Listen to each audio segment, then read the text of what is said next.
Les amoureux de jeux vidéo ont eu un cadeau de Noël très très beau et anticipé en fin d'année. Le 13 décembre ouvrait le musée du jeu vidéo à Arcueil et j'accueille aujourd'hui son directeur opérationnel.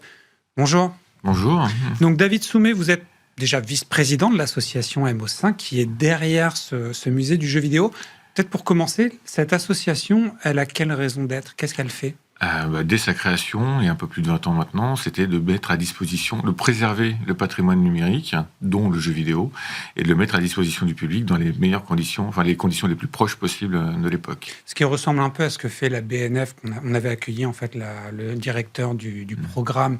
Ils font ce programme de préservation du patrimoine vidéoludique numérique, sauf que vous, via le musée que vous venez de créer, il y a un accès vraiment physique, presque charnel pour les visiteurs avec les jeux, pour le coup.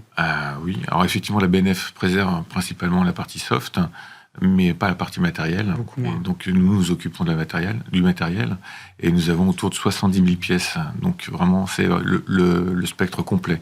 Les machines sur lesquelles on fait jouer les jeux. Même des bornes plus les jeux. d'arcade, j'y suis allé il y a Quelques bornes d'arcade également. On est en partenariat avec d'autres associations pour cette partie.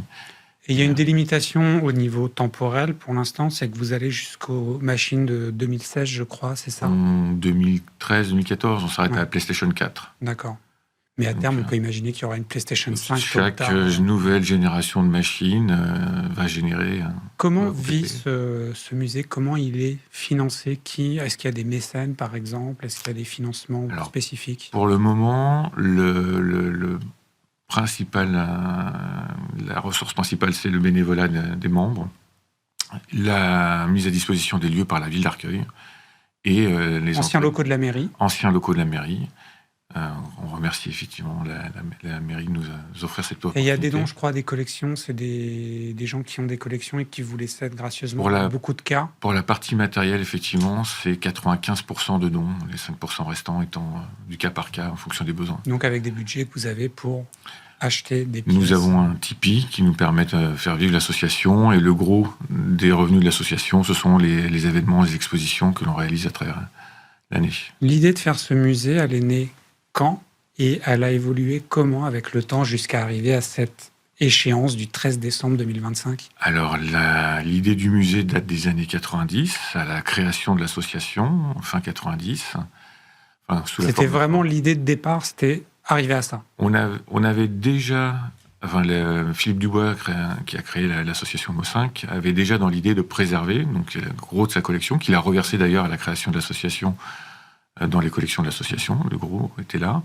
Et il y avait déjà cette idée de côté... il y avait une obsolescence programmée extrêmement forte, enfin pas programmée, une obsolescence du matériel extrêmement forte dans les années 80, 90, 2000. Vous voulez dire dépassement technologique, parce que les vieilles consoles peuvent encore fonctionner, mais par contre elles sont dépassées sur un plan technique très vite. Technologiquement, c'était dépassé. Un PC à l'époque, dans le milieu 90, tous les 6 mois, il y avait bien mieux. On doublait, triplait la puissance assez facilement. Les consoles, c'était un peu plus lent, mais quand on passait d'une Super Nintendo à une Nintendo 64, on voyait clairement la différence.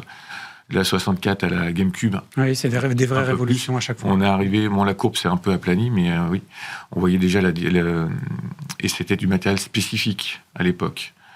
Il n'y a pas trop de rétrocompatibilité, ou très peu. C'était pour jouer à un jeu, il fallait la console spécifique. Voilà, pour jouer à un Zelda sur Super Nintendo, il fallait une Super Nintendo et le jeu.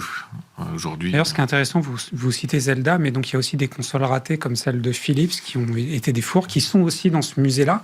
Ça, c'est très intéressant, c'est que vous vouliez donner un panorama qui n'était pas seulement les success stories, c'est aussi les échecs du jeu vidéo. Exactement. Voilà, oui, effectivement. On rebondit sur le Zelda que l'on présente sur CDI, qui est peu connu du grand public, en tout cas. Et il y a eu 3 Zelda sur une console Philips qui a fait un four colossal, parce que trop cher, parce que pas du tout taillé pour le jeu.